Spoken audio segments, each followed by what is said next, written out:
안녕하세요. 시사건건 홀수영입니다. 자, 오늘은 하나 더 가려고 합니다. 이 정경심 교수의 자산관리인 김경록 PB가 KBS 게시판에 글을 썼는데요. 이 내용이 너무 충격적이어서 좀 전달해 드리려고 합니다. 한번 읽어 드리도록 하겠습니다.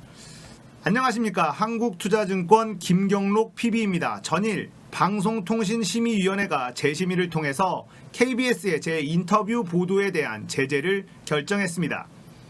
저널리즘 토크쇼 제2에서는 지난 방송에서 방심위의 최종 결론이 나오면 그때 관련 내용을 다루겠다고 말씀하신 것으로 알고 있습니다. 정말 최선을 다해서 관련 내용을 확인해 주시고 많은 시청자들이 알 수 있도록 방송으로 꾸며주시길 바라겠습니다. 저도 어제 방송위에 방문해서 직접 심의 과정을 지켜봤습니다. KBS가 어떤 제재를 받는지는 큰 관심사가 아니었습니다. 이미 KBS와 KBS 법조팀을 바라보는 시청자들의 시선은 어떤 방송위 제재보다 엄하고 냉정하다고 생각합니다. KBS 기사에 수식어처럼 달라붙는 표현들, 신라젠 채널A 사태에서도 가장 먼저 언급되는 것, 이 KBS 법조팀의 제 인터뷰 왜곡이었습니다. 과연 그 사건에 대해서 KBS에는 얼마나 떳떳하게 취재하고 보도할 수 있습니까? 또 한 가지, 어제 방송위에 참석하신 KBS 관계자 3명의 변론을 들으면서 제가 느낀 것은 저 3명이 몇 년 뒤 회사를 퇴직하는 순간까지도 KBS를 바라보는 시청자들의 시선은 절대로 변하지 않겠구나 하는 것이었습니다. 왜냐하면 저들은 바뀔 생각이 없으니까. 일단 사실관계에 대해서도 제대로 확인이 안 되어 있었으며 거짓을 이야기하고 반성보다는 구차한 변명을 하기에 급급한 모습이었습니다. 나와서 말장난할 시간에 그냥 본인들 관련 기사에 달려있는 댓글들이나 보라는 충고를 해주고 싶습니다. KBS 관계자가 거짓으로 답변한 부분에 대해서 말씀드리겠습니다. 첫 번째, KBS는 자체 조사 과정에서 단 한 번도 저에게 면담을 요청하거나 사실관계 확인을 위해서 연락한 적이 없습니다. 성재호 기자가 시청자 조사위에서 저에게 면담 요청을 했다고 하는데 그런 사실이 전혀 없습니다. 제가 KBS 자체 조사를 신뢰하지 못하는 가장 큰 이유가 바로 당사자인 저에게조차 사실관계를 파악하려 하지 않았다는 것입니다. 두 번째, 최성해 총장 관련해서 인터뷰 과정에서 어떠한 발언도 들은 바가 없다고 합니다. 이 또한 전혀 사실이 아닙니다. 설마 기억을 못하실 거라고 생각하지 않습니다. 구체적으로 어떠한 과정이었는지 다시 설명드리겠습니다. 인터뷰 말미에 제가 최성해 총장에 대해서 이야기를 했습니다. 최성해 총장이 정 교수님 딸을 너무 마음에 들어해서 며느리 삼고 싶어한다. 그런데 정 교수님 딸은 최성해 총장 아들을 너무 싫어하는데 정말 유치하게 최성해 총장이 거기에 자존심이 상해서 지금 저런 스탠스를 취하는 것일 수 있다. 그리고 최성해 총장이 동양대 교직원들에게 강압적으로 기부금을 내게 했으며 기부금 영수증조차도 발행해주지 않아서 직원들이 불만이 많았다. 이 부분을 이야기했을 때 KBS 기자가 어디 게시판에서 그런 내용을 본 것 같다는 이야기까지 했습니다. 마지막으로 조국 교수님이 민정수석이 되고 최성해 총장이 양복을 맞춰주겠다고 쫓아왔다. 이 이야기를 했을 때 법조팀장이 정세배 기자에게 이건 받아 적어야겠는데 라고 했던 말이 생각납니다. 다들 조국 교수에만 꽂혀서 최성해 총장 이야기는 들은 척도 안 해서 그런지는 모르겠지만 분명 이 부분은 정세배 기자에게 받아 적고 취재 한번 해보라고 지시하는 등 흥미를 보이던 장면이 생각납니다. 그런데 어제 방송위 회의에서는 최성해 총장 관련해서는 들은 바도 없고 그런 내용을 들었다면 기사화하지 않았을 이유도 없었다고 반론을 했는데 정말로 최성해 총장 이야기는 들은 바가 없습니까? 그렇게까지 거짓말을 하는 이유는 정말 그 부분이 검찰과 내통을 밝히는 트리거가 될 거라 생각해서입니까? 마지막 거짓말은 작년 11월 20일 제가 KBS에 제출한 의견서에 대한 부분입니다. KBS 기자들 개인의 처벌은 원치 않는다는 내용의 의견서였습니다. 그 의견서를 들고 나와서 제가 작년 11월과 지금 입장이 바뀌었고 그것이 제 말의 신빙성을 의심하는 근거라고 주장했습니다. 그 의견서 KBS 법조팀장이 간곡하게 써달라고 한 것이 아닌가요? 본인들이 매우 난처한 상황에 처해 있으니 선처를 바란다는 의견서 한 장만 써달라고 매우 다급하게 연락이 왔고, 정말 오랜 고민 끝에 개인들의 처벌보다는 조직의 변화를 원하는 입장에서 의견서를 쓰고 그 내용을 양성모 기자협회장에게 전달했습니다. 본인은 그런 의견서를 써달라는 이야기를 한 적이 없다고 하네요. 도대체 그렇게까지 거짓말하는 이유가 뭔가요? 저는 본 적도 없는 양성모 기자협회장에게 전달해 달라고 한 것은 구색을 갖춰서 이런 상황에서 변명과 거짓 해명의 근거로 쓰기 위함이었습니까?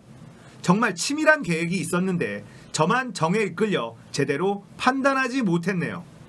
어제 이 세 가지 거짓말이 심사에 어떠한 영향을 미쳤는지는 잘 모르겠습니다.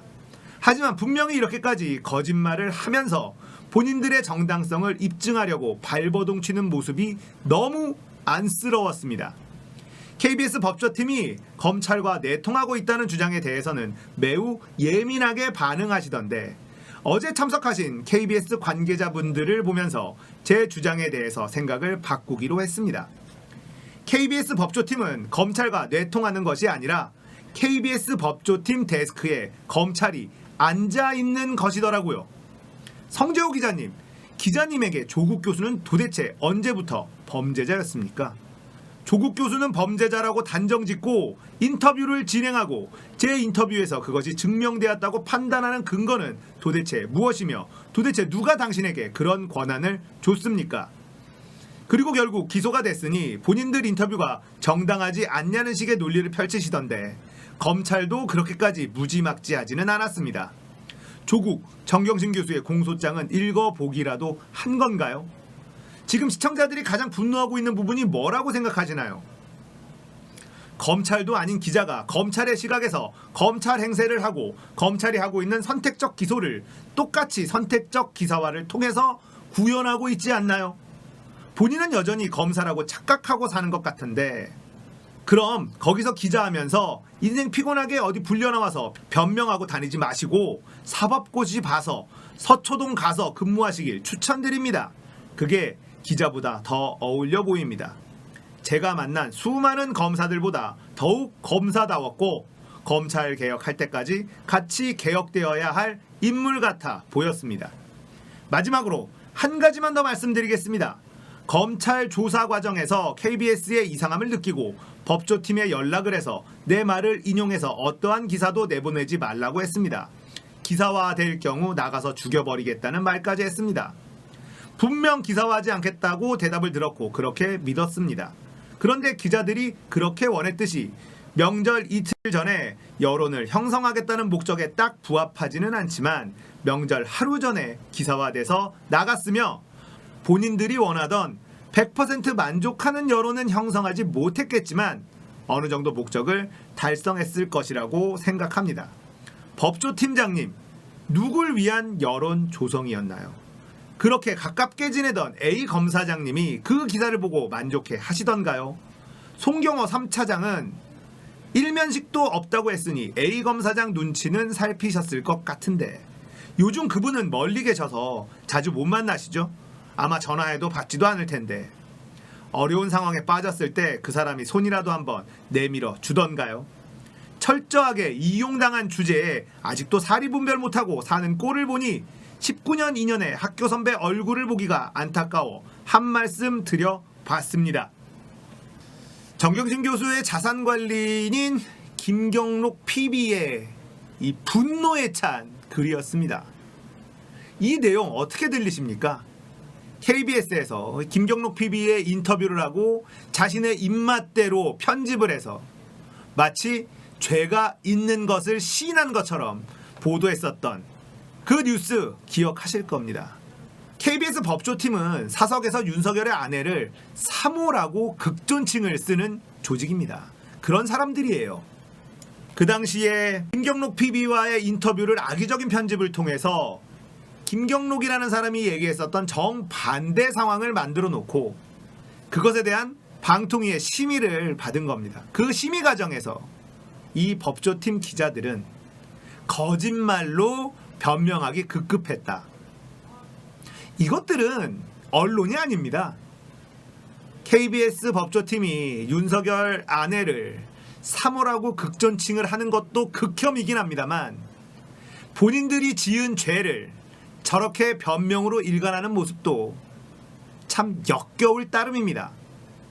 KBS는 시청료, 수신료를 받습니다.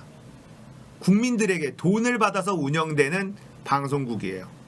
그런데 저런 것들이 버젓이 기자 임내, 법조 팀장 임내 하면서 버티고 있는 동안엔 우리가 내는 시청료가, 수신료가 너무너무 아까울 것 같습니다. 정경심 교수와 조국 교수는 지금까지 뭐 하나 딱 나온 게 없어요. 진짜 이 정도 털었으면 뭐 하나 나와야 되는데 나온 게 하나도 없습니다. 그렇게 많은 압수수색을 하고 그렇게 많은 검사들을 투입했지만 표창장 위조한 것 하나 제대로 증명하지 못하고 있는 검찰 아닙니까? 그런 검찰의 입맛에 맞춰서 검찰의 비위를 맞추고 검찰이 틀어져 끼는 음악에 맞춰서 춤을 추는 이 KBS 기자들의 모습에 진짜 창피함을 금할 길이 없네요. 왜 쪽팔림은 우리의 몫인가? 이런 얘기가 이 KBS 기자들에게 딱 어울리는 말인 것 같습니다. 21대 국회가 빨리 열렸으면 좋겠습니다. 검찰개혁, 언론개혁 반드시 문재인 정부 임기 내에 이뤄내야 합니다. 우리가 눈을 부릅뜨고 제대로 검찰개혁과 언론개혁 해내는지 지켜볼 것입니다. 자, 이번 이야기는 여기서 마치도록 하겠습니다. 공감되셨다면 구독, 좋아요, 알람 설정 부탁드릴게요. 감사합니다.